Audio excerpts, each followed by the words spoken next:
first I was a little worried about the title of my talk being a little bit too provocative.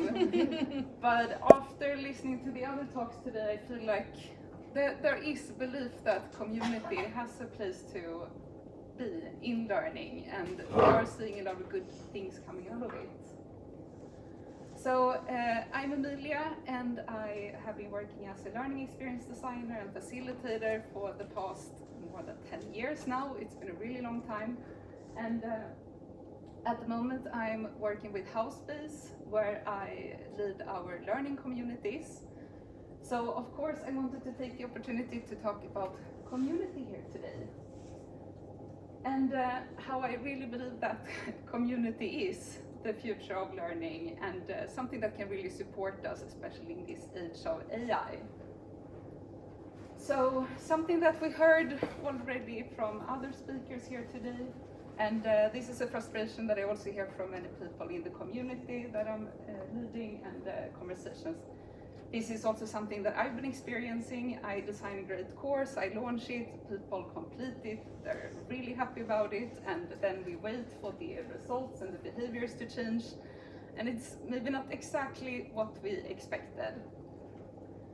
And this is especially present today with AI coming in, where we see how the spread of AI use is all over the place in organizations. We have some people are very advanced, working with really advanced experiments, while some people have barely touched it.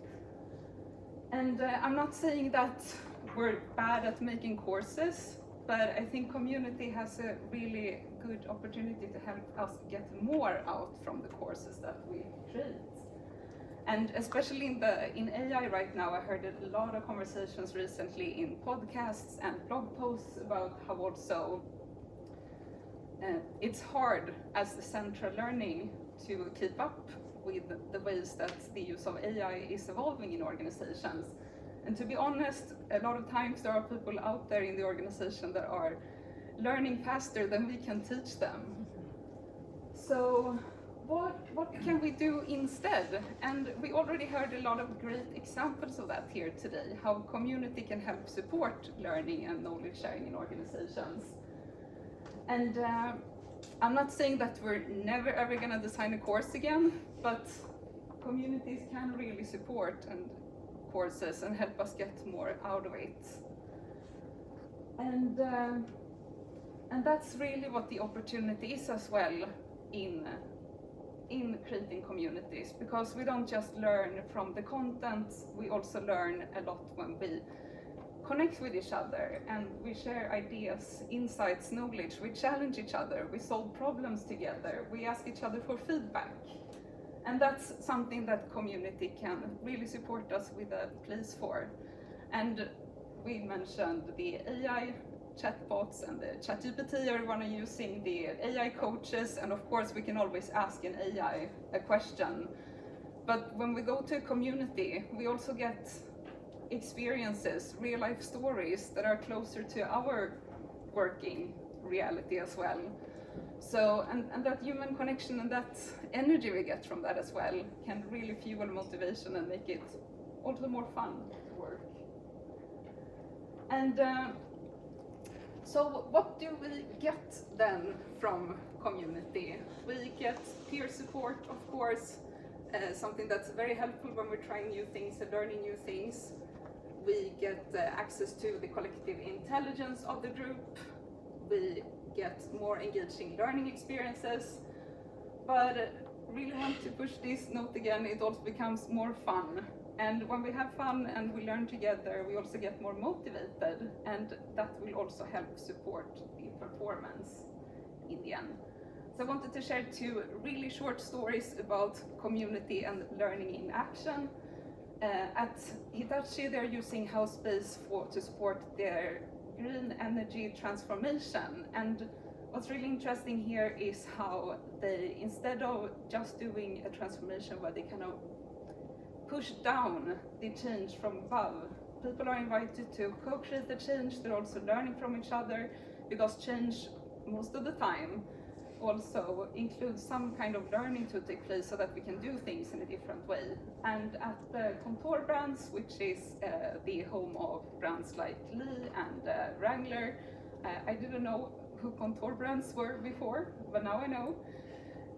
They are using house space and community as well to support their leadership programs. And by doing this, they're not just supporting leaders to share during the course, but through the connections and the community that they build when they're in the program, they also build lasting connections that last long after the program, so that they can continue to support each other, but then also come back when the new course starts and support the people who are taking the next round. So you have a whole community there of people sharing leadership skills and experiences that you can learn from.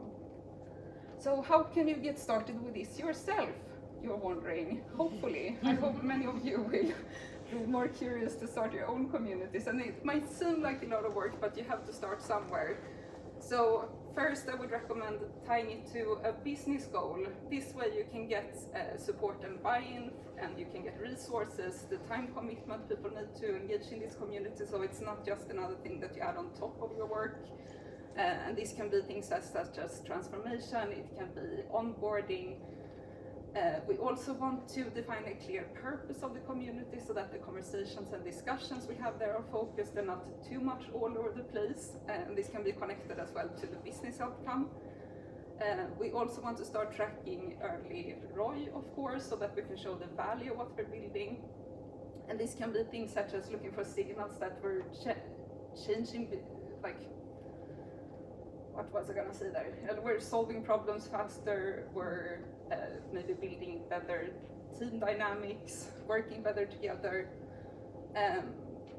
Then we also want to think about, we want to facilitate the community, but we don't want to control it too much. We want to kind of set the stage, but then we want people to be able to take part in this and co-create it together with us. And as always, it's good to celebrate the big wins and the small wins, the first wins, so that we feel inspired and motivated to continue forward. And this can be such as celebrating, we had our first meeting, we had the first members joining, different things. So I wanted to end this with an invitation to, if you want to experience this yourself, we actually have a community at Housebase that I'm leading for people working in learning and change. And it's not just for our customers, it's for anyone who's curious and wants to learn together with us. So we meet to explore how we can build a culture of learning in our organizations with a human-centered approach. And really believe that we all want to have more fun with all the AI, with all the content, with the lack of context. We all just really want to, now that the AI is going to do all these boring automated things, we have time to connect with each other and learn from each other instead. So thank you.